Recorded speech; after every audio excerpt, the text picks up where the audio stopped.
ಸಾಕಷ್ಟು ಹೆಣ್ಮಕ್ಳು ವಿಚಾರದಲ್ಲಿ ನಾನು ನೋಡೋದಾದ್ರೆ ಮದ್ವೆ ಆಗೋವರೆಗೂ ಒಂದು ಲೈಫ್ ಆ ಫ್ರೀಡಮ್ ಅನ್ನೋದೇನಿತ್ತು ಅದನ್ನ ಎಂಜಾಯ್ ಮಾಡಿದ್ರು. ಆಫ್ಟರ್ ಮ್ಯಾರೇಜ್ ಹಿಂಗಿದ್ರೆ ಅವ್ರೇನ್ ಅನ್ಕೊಂತಾರೋ, ಹಂಗ್ ಮಾಡಿದ್ರೆ ಇವ್ರೇನ್ ಅನ್ಕೊಂತಾರೋ ಅಂತ ಮನ್ಸೊಳಗೆ ತುಂಬಾ ಪ್ರಶ್ನೆಗಳು, ಗೊಂದಲಗಳು ಅವರಿಗೆ ಹುಟ್ಕೊಳ್ತಾ ಇರುತ್ತೆ. ಬೈ ಚಾನ್ಸ್ ನಾನು ಈ ಆಕ್ಟಿವಿಟಿ ಮಾಡಿದ್ರೆ ಇಷ್ಟ ಆಗತ್ತೋ ಇಲ್ವೋ, ಈ ತರದ್ದು ಅಲ್ಲಿ ಅವರ ಫ್ರೀಡಮ್ ಕಟ್ಟಿಟ್ಟಂಗ ಆಯ್ತಲ್ವಾ. ಅವ್ರು ಹೇಗ್ ಆಧ್ಯಾತ್ಮ ಕಂಡ್ಕೊಬಹುದು, ಹೆಣ್ಮಕ್ಳು ಹೇಗ್ ಕಂಡ್ಕೋಬಹುದು ಅಂತ ಈಗ ನಾನ್ ಕಂಡ್ಕೊಂಡಿದ್ದೀನಲ್ಲ ಹಂಗೆ. ದಟ್ ಮೀನ್ಸ್ ಏನಂದ್ರೆ ಅದೇ ಹೇಳ್ತಿರೋದು, ಆ ದೃಷ್ಟಿಕೋನ ನಾನ್ ಚೇಂಜ್ ಮಾಡ್ಕೊಂಡಾಗ, ನಾನ್ ಫಸ್ಟ್ ಸ್ಪಿರಿಚುವಲ್ಗೆ ಹೋಗ್ತೀನಿ ಅಂದಾಗ ನಮ್ಮನೇಲೂ ಅಪೋಸೇ ಬಂದಿದ್ದು. ಈಗ ಏನಕ್ಕೆ ನೀನು ಅದಕ್ಕೆಲ್ಲ ಇನ್ನೂ ಏಜ್ ಆದ್ಮೇಲೆ ನೋಡ್ಕೋ, ಯಾಕಂದ್ರೆ ಅವ್ರಿಗೂ ಗೊತ್ತಿಲ್ಲ ಏನ್ ಸ್ಪಿರಿಚುವಲ್ ಅಂದ್ರೆ ಅಂತ. ನಾ ಹೇಳ್ತಿದ್ದೀನಲ್ಲ, ಸಂಸಾರ ತ್ಯಾಗ ಮಾಡ್ಬೇಕು ಅಂತ ಎಲ್ಲೂ ಹೇಳಿಲ್ಲ. ನೀವು ಅದನ್ನ ಮಾಡ್ಬೇಕು ಅಂದ್ರೆ ಅದಕ್ಕೆ ಸನ್ಯಾಸತ್ವ ಅಂತ ಕರೀತಾರೆ, ಅದನ್ನ ಅಧ್ಯಾತ್ಮ ಅಂತ ಕರೆಯಲ್ಲ. ಅದು ಒಂದು ಕ್ಯಾಟಗರಿ. ಓಕೆ, ಸೊ ನಾನು ಸಂಸಾರನ ನಿಭಾಯಿಸ್ಕೊಂಡು ಸಹ ನಾನು ಮಾಡ್ಬೋದು, ಬಿಕಾಸ್ ಅದಕ್ಕೂ ಇದಕ್ಕೂ ಸಂಬಂಧನೇ ಇಲ್ಲ, ಇದು ಸೋಲ್ ಲೆವೆಲಲ್ಲಿ ಇರುವಂಥದ್ದು. ಆ್ಯಂಡ್ ಕೆಲವ್ರು ರಾಂಗ್ ಎಲ್ಲಿ ಮಾಡ್ಕೊಳ್ತಾರೆ ಅಂತ, ಯಾಕೆ ಮನೆಗಳಲ್ಲಿ ಹೆಣ್ಮಕ್ಳಿಗೆ ಸ್ಪಿರಿಚುವಲ್ಗೆ ಹೋಗ್ತೀನಿ ಅಂದರೆ ಭಯ ಪಡ್ತಾರೆ, ಅಥವಾ ಯಾಕೆ ಹೆಣ್ಮಕ್ಳು ಭಯ ಪಡ್ತಾರೆ ಅಂದರೆ ರಾಂಗ್ ಇನ್ಫಾರ್ಮೇಶನ್ ಇಟ್ಕೊಂಡಿದ್ದಾರೆ, ತಪ್ಪು ಮಾಹಿತಿ. ಅಂದರೆ ನಾನು ಇವಾಗ ಮದುವೆ ಹೌದು. ಒಂದು ಎಕ್ಸಾಂಪಲ್ ಕೊಡ್ತೀನಿ. ನಮ್ಮ ಒಂದು ಸೆಷನ್ಗೆ ಒಂದು ಹುಡುಗಿ ಬಂದಿದ್ರು. ಆ ಹುಡುಗಿಗೆ ನಾವು ಏನಕ್ಕೆ ಸ್ಪಿರಿಚುವಲ್ ಕಲಿಬೇಕು ಅಂತ ಅನ್ನಿಸ್ತು ಅಂತ ಅಂದರೆ, ಅವಾಗ ನಾ ಇನ್ನು ಇನಿಷಿಯಲಿ ಸ್ಟಾರ್ಟ್ ಮಾಡಿದ್ದು, ಏನಕ್ಕೆ ಸ್ಪಿರಿಚುವಲ್ ಕಲಿಬೇಕು ಅನ್ನಿಸ್ತು, ಇನ್ನು ಈಗ ಚಿಕ್ಕ ಏಜು ನಿಮಗೆ ಅಂತ ನಾನು ಕೇಳಬೇಕಲ್ಲ, ಏನಕ್ಕೆ ನಂತರ ಡಿಪ್ರೆಷನ್ ಬಂದಿದ್ದಾರ ಅಂತ ಗೊತ್ತು ಮಾಡ್ಕೊಬೇಕಲ್ಲ. ಸೊ ಅವ್ರು ಏನು ಹೇಳಿದ್ರು, ನನಗೆ ಮದುವೆ ಇಷ್ಟ ಇಲ್ಲ, ನಂಗೆ ನನ್ನ ಹಸ್ಬೆಂಡ್ ಇಷ್ಟ ಇಲ್ಲ, ಸೊ ದಟ್ ನಾನು ಸ್ಪಿರಿಚುವಲಿಗೆ ಬಂದುಬಿಡ್ತೀನಿ. ಓಕೆ, ನಿಮ್ಮ ಹಸ್ಬೆಂಡ್ ಇಷ್ಟ ಇಲ್ಲ ಅಂತ ಬರ್ತಾ ಇದ್ದೀರಾ, ನಾನು ಡಿವೋರ್ಸ್ ಆಗಿದೆಯಾ, ಇಲ್ಲ ಏನೂ ಆಗಿಲ್ಲ, ಮತ್ತೆ ಹೆಂಗೆ ನೀವು ಏನು ಐಡಿಯಾ ತಲೆಯಲ್ಲಿ ಏನು ಓಡ್ತಾ ಇದೆ ಅಂತ, ನಾನು ಧ್ಯಾನ ಮಾಡ್ಕೊಂಡು ಇದ್ಬಿಡ್ತೀನಿ. ಓಕೆ, ನಾನು ಹೇಳಿದೆ, ಯಾರು ಹೇಳಿದ್ದು ನಿಮಗೆ ಬೆಳಗ್ಗೆಯಿಂದ ಸಂಜೆ ತನಕ ಧ್ಯಾನ ಮಾಡಿದ್ರೆ ನಿಮಗೆ ದೇವ್ರು ಒಲಿತಾನೆ ಅಂತ? ಸೊ ನೀವು ಆ ಲೆವೆಲಿಗೆ ತಪಸ್ ಮಾಡಬೇಕು ಅಂದರೆ ಮಿಕ್ಕಿದೆಲ್ಲ ಬಿಡಕ್ಕೆ ರೆಡಿ ಇದ್ದೀರಾ? ಸೊ ನನಗೇನು ಇಷ್ಟ ಆಗ್ತಾ ಇಲ್ಲ, ಅದರಿಂದ ಎಸ್ಕೇಪ್ ಆಗೋಕ್ಕೋಸ್ಕರ ಸ್ಪಿರಿಚುವಲ್ಗೆ ಬರೋದಲ್ಲ. ಈ ಕಂಡೀಷನ್ ಇಟ್ಕೊಂಡಿದ್ರೆ ಹೆಣ್ಮಕ್ಳೆಲ್ಲ ಯಾರೂ ಎಕ್ಸ್ಪೀರಿಯನ್ಸ್ ಮಾಡೋಕ್ಕಾಗಲ್ಲ.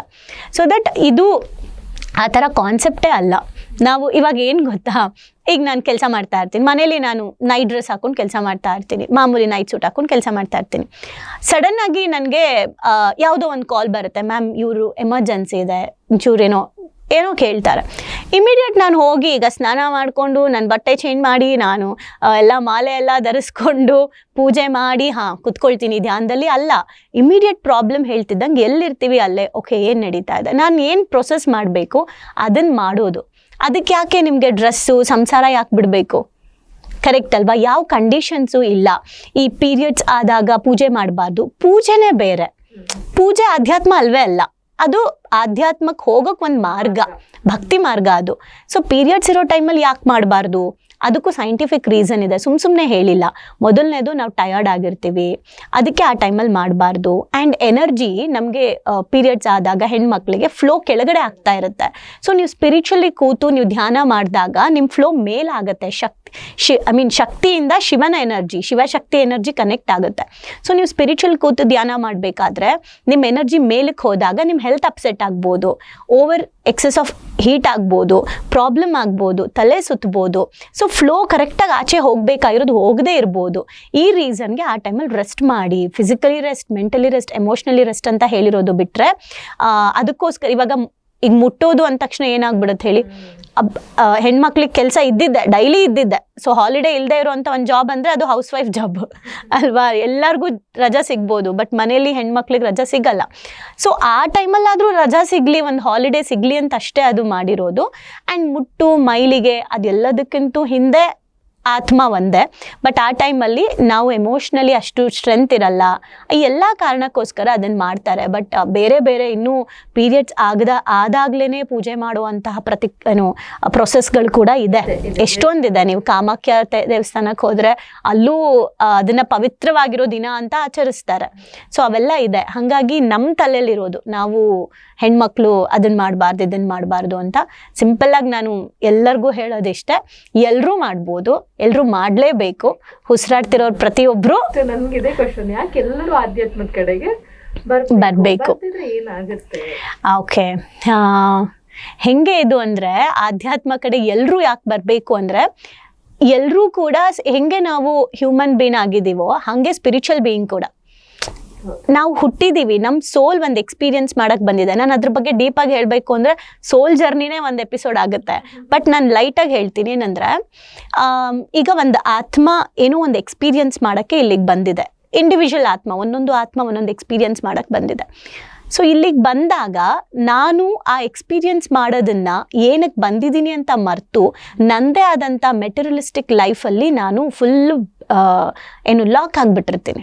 ನಿನ್ನೆ ನಾನು ಹೇಳ್ತಾ ಇದ್ದೆ, ಏನು ಬೇಡ, ಇವಾಗ ಇಲ್ಲಿಗೆ ಬರಬೇಕಾದ್ರೆ ಏನಾಯಿತು, ಒಂದು ರೋಡ್ ಮಿಸ್ ಆಯಿತು, ಒಂದು ಸಿಂಗಲ್ ರೋಡ್. ಏನು ಮಿಸ್ ಆಯಿತು, ಓಡಿಸ್ತಾ ಇದ್ದಿದ್ದೇನಿದೆ ಮಾತಾಡಿಕೊಂಡು ರೈಟ್ ಸೈಡಿಗೆ ತೊಗೊಂಡ್ಬಿಟ್ರು. ಓಕೆ, ರೈಟ್ ಸೈಡಿಗೆ ತೊಗೊಂಡ್ಮೇಲೆ ಅಯ್ಯೋ ನಾನು ರೈಟ್ ಸೈಡಿಗೆ ತೊಗೊಂಡೆ ಅಂತ ಹೇಳಿದ್ರು. ಆ ಒಂದು ರೋಡ್ ಮಿಸ್ ಆಗಿದ್ದಕ್ಕೆ ನಮಗೆ 23 ಮಿನಿಟ್ಸ್ ತೋರಿಸ್ತಾ ಇತ್ತು ಇಲ್ಲಿಗೆ ಲೊಕೇಶನ್ನು. ಆ ಒಂದು ರೋಡ್ ಮಿಸ್ ಆಗಿದ್ದಕ್ಕೆ 39 ಮಿನಿಟ್ಸ್ ತೋರಿಸ್ತು. ನಾನು ನಿಮಗೆ ಕಾಲ್ ಮಾಡಿದೆ 39 ತೋರಿಸ್ತಾ ಇದೆ ಅಂತ. ನಾನು ಏನು ಹೇಳಿದೆ, ಒಂದೇ ಒಂದು ಕಾನ್ಷಿಯಸ್ನೆಸ್ ಮಿಸ್ ಆದರೆ ಇಷ್ಟು ದೊಡ್ಡ ಪರಿಣಾಮ ಫೇಸ್ ಮಾಡಬೇಕಾಗತ್ತೆ ನೋಡಿದ್ಯಾ ಅಂತ ಹೇಳ್ತಾ ಇದ್ದೆ.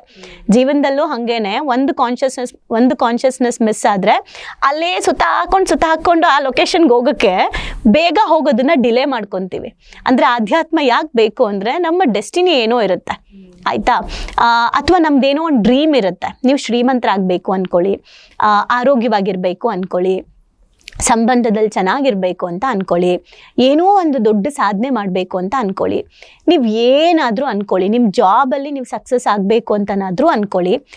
ನೀವು ಹೆಂಗೆ ಅಂದರೆ, ಇದು ನಾವು ಬೈಕಲ್ಲಿ ಟ್ರಾವೆಲ್ ಮಾಡ್ತಾ ಇರ್ತೀವಿ. ಎಕ್ಸಾಂಪಲ್, ಇಲ್ಲಿಂದ ಡೆಲ್ಲಿಗೆ ಬೈಕಲ್ಲಿ ಹೋದರೆ ಎಷ್ಟೊತ್ತಾಗುತ್ತೆ, ಕಾರಲ್ಲಿ ಹೋದರೆ ಎಷ್ಟೊತ್ತಾಗುತ್ತೆ, ಟ್ರೈನಲ್ಲಿ ಆದರೆ ಎಷ್ಟು ದಿನ ಬೇಕಾಗುತ್ತೆ, ಫ್ಲೈಟಲ್ಲಿ ಆದರೆ ಎಷ್ಟು ಅವರ್ ಬೇಕಾಗುತ್ತೆ.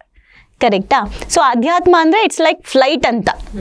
ಅಂದರೆ ನಿಮ್ಮ ಸ್ಪೀಡನ್ನ ಜಾಸ್ತಿ ಮಾಡುತ್ತೆ, ಕ್ಲಾರಿಟಿ ಜಾಸ್ತಿ ಕೊಡುತ್ತೆ, ಡಿಸ್ಟ್ರಾಕ್ಷನ್ಸ್ ಅವಾಯ್ಡ್ ಮಾಡುತ್ತೆ, ಟ್ರಾಫಿಕ್ ಅವಾಯ್ಡ್ ಆಗುತ್ತೆ. ಇಲ್ಲಿಂದ ಡೆಲ್ಲಿಗೆ ಹೋಗ್ಬೇಕಾದ್ರೆ ಸಿಕ್ಕಾಪಟ್ಟೆ ಟೋಲ್ ಕಟ್ಟಬೇಕು, ಟೋಲಲ್ಲಿ ನಿಲ್ಲಿಸ್ಬೇಕು, ಆಮೇಲೆ ಟ್ರಾಫಿಕ್ ಫೇಸ್ ಮಾಡಬೇಕು, ಇದೆಲ್ಲವೂ ಸ್ಟಾಪ್ ಆಗುತ್ತೆ. ಸೊ ಟ್ರೈನಲ್ಲಿ ಹೋಗ್ತೀವಿ. ಟ್ರೈನ್ ಅಂದರೆ ಅದು ಒಂದು ಮಾರ್ಗ. ಡೆಲ್ಲಿ ಅನ್ನೋದು ಇವಾಗ ಅಧ್ಯಾತ್ಮ ಅಂದ್ಕೊಳ್ಳಿ, ಟ್ರೈನಲ್ಲಿ ಹೋಗೋದು ಒಂದು ಮಾರ್ಗ. ಅಜ್ಞಾನದಿಂದ ಬದುಕಿದ್ರೆ ನಾವು ಟ್ರಾಫಿಕಲ್ಲೇ ಇರ್ತೀವಿ, ಅಲ್ಲೇ ಸುತ್ತಾ ಇರ್ತೀವಿ. ಅದರಲ್ಲೂ ಸರಿಯಾಗಿ ಗೊತ್ತಿಲ್ಲದೆ ಇರೋ ಡ್ರೈವರ್ ಜೊತೆ ಹೋದರೆ ನಾವು ತಲುಪೋದೇ ಇಲ್ಲ ಪ್ಲೇಸ್ಗೆ. ಸೊ ನಾವು ಟ್ರೈನಲ್ಲಿ ಹೋಗ್ತೀವಿ ಅಂದಾಗ ಸ್ವಲ್ಪ ಬೇಗ ಹೋಗ್ತೀವಿ. ಟ್ರೈನಲ್ಲಿ ಹೋಗೋದು ಅಂದರೆ ಏನು ಅಂದರೆ, ಒಂದು ಗ್ರೂಪ್ ಆಫ್ ಪೀಪಲ್ ಜೊತೆಲಿ ಇತ್ಕೊಂಡು ಅವ್ರ ಜೊತೆಗೆ ಜರ್ನಿ ಮಾಡೋದು, ಅವ್ರು ಹೋಗೋದು ಕಡೆಗೆ ಹೋಗೋದು. ಅಟ್ಲೀಸ್ಟ್ ನಾವೊಂದು 3 ಡೇಸ್ಗೆ 2.5-3 ಡೇಸ್ಗೆ ತಲುಪ್ತೀವಿ. ಇನ್ನೂ ಒಂದು ಹಂತ ಏನಂದರೆ, ನಾನೇ ಸೆಲ್ಫ್ ಪ್ರಾಕ್ಟೀಸ್ ಮಾಡೋದು.